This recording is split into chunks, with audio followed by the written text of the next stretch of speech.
প্রথম নাম্বারে শর্ত হচ্ছে আপনি সঠিকভাবে ইবাদত করেছেন, কিন্তু আপনার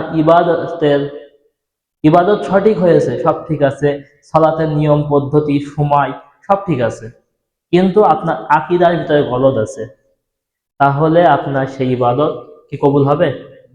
ইমানের মধ্যে গলদ থাকলে আল্লাহ সুবহানাহু ওয়া তাআলা কোরআনে বলছেন, ওয়ামাই ইয়াবতাগি গায়রাল ইসলামি দীনান ফালা ইউকবালু মিনহুম, তোমাদের মধ্যে কেউ যদি ইসলাম ছাড়া অন্য কোনো ধর্ম চায় বা অন্য কোনো জীবন ব্যবস্থা চায়, অন্য কোনো বিশ্বাস চায়, তাহলে তার কাছ থেকে সেই দিন গ্রহণ করা হবে না। আর আকীদা হচ্ছে গুরুত্বপূর্ণ বিষয়, যেটা আমাদের ইসলামের স্তম্ভের উপরে দাঁড়িয়ে আছে। কালেমা শাহাদাতটাই হচ্ছে আকীদা। আমরা বলি না, শাহাদাত তো পড়ি আমরা, তাই না? আমি আল্লাহ ও তার রাসূল সম্পর্কে যে আকীদা এখানে আলোচনা করেছিলাম না আপনাদের সামনে, সেই আকীদার ওই কালেমা শাহাদাতে সাক্ষ্য দেওয়া মানে ওই আকীদার সাক্ষ্য দেওয়া।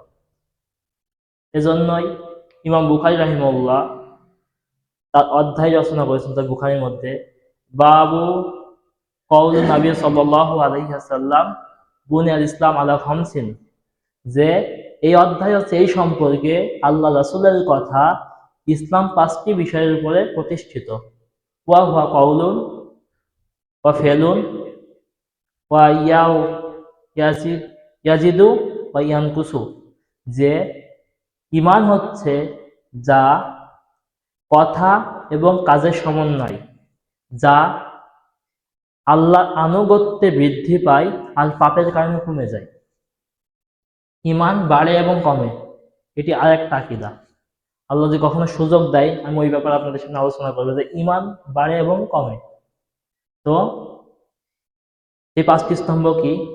ইবনে ওমর রাদিয়াল্লাহু তাআলা আনহু বলছেন, আল্লাহ রাসূল সাল্লাল্লাহু আলাইহি ওয়াসাল্লাম বলেছেন, বুনিয়াল ইসলাম আলা খামসিন শাহাদাতি আন্না লা ইলাহা ইল্লাল্লাহ ওয়া আন্না মুহাম্মাদার রাসূলুল্লাহ ওয়া ইকামিস সালাহ ওয়া ইতাইজ যাকাহ ওয়া হাজ্জি ওয়া সাওমি রমাদান, যে ইসলাম 5টি স্তম্ভে প্রতিষ্ঠিত।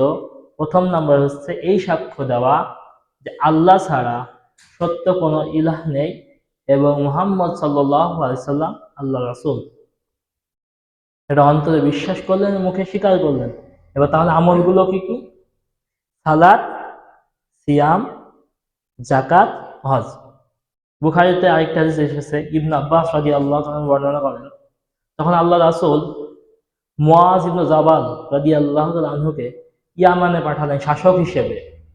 তখন তিনি বললেন, হে মুআজ, তুমি এমন একটি জাতির কাছে যাচ্ছ যাদের অধিকাংশ খ্রিস্টান এবং ইহুদি, যে তারা খ্রিস্টান এবং ইহুদি, তুমি তাদের কাছে গিয়ে সর্বপ্রথম এই কথা বলবে যে আল্লাহ ছাড়া সত্য কোনো ইলাহ নেই এবং মুহাম্মদ সাল্লাল্লাহু আলাইহি ওয়াসাল্লাম আল্লাহ তাআলার রাসূল। যদি তারা এই কথা মেনে নেয়, তারপর তুমি তাদেরকে সালাতের কথা বলবে, তার আগে নয়। যদি সালাতে মেনে নেয়, তখন বলবে আল্লাহ ধনীদের উপর যাকাতকে ফরজ করেছেন। তারপর পর্যায়ক্রমে তুমি ইবাদতের কথা বলবে, তার আগে কি বলবে? ঈমানের কথা বলবে। ঈমান যদি না থাকে তাহলে ইবাদত করে কোনো মূল্য নেই। আবু সাঈদ খুদরি রাদিয়াল্লাহু তাআলা আনহু রাসূল সাল্লাল্লাহু আলাইহি ওয়াসাল্লাম থেকে বর্ণনা করেছেন যে জান্নাতীরা যখন জান্নাতে প্রবেশ করবে আর জাহান্নামীরা জাহান্নামে প্রবেশ করবে, এমন সময় আল্লাহ তাআলা বলবেন, খুঁজে দেখো জাহান্নামের মধ্যে যাদের অন্তরে সামান্য পরিমাণ ন্যূনতম ঈমান আছে, তাদেরকে নিয়ে আসো এবং জান্নাতে প্রবেশ করো। সুবহানাল্লাহ। এক ব্যক্তির কথা আল্লাহ সুবহানাহু ওয়া তাআলা, আল্লাহ রাসূল হাদিসে বর্ণনা করেছেন।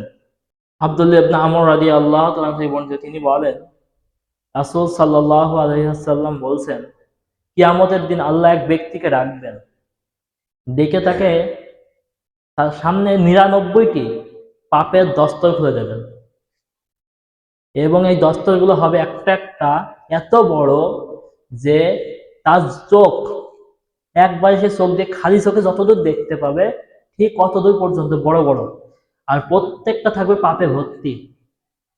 99টি এত বড় বড় দস্তর, যা ভর্তি থাকবে কি সে পাপে। তখন আল্লাহ ওই ব্যক্তিকে জিজ্ঞেস করবে, তুমি কি এই পাপগুলো করেছো? তখন ওই ব্যক্তি বলবে, হ্যাঁ আল্লাহ আমি করেছি।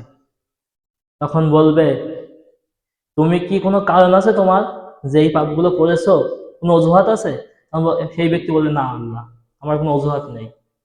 তখন আল্লাহ জিজ্ঞেস করবে, ফেরেশতারা কি তোমার উপর জুলুম করে এগুলো লিখেছে? বলবে আল্লাহ, না, ফেরেশতারা আমার উপর জুলুমও করেনি।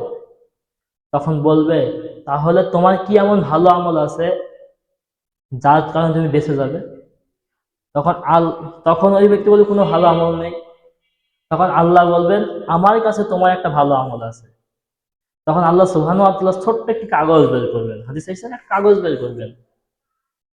তো ওইটা বের করে যখন দেখাবে, তখন ওই ব্যক্তি জানে না ভিতরে কি আছে।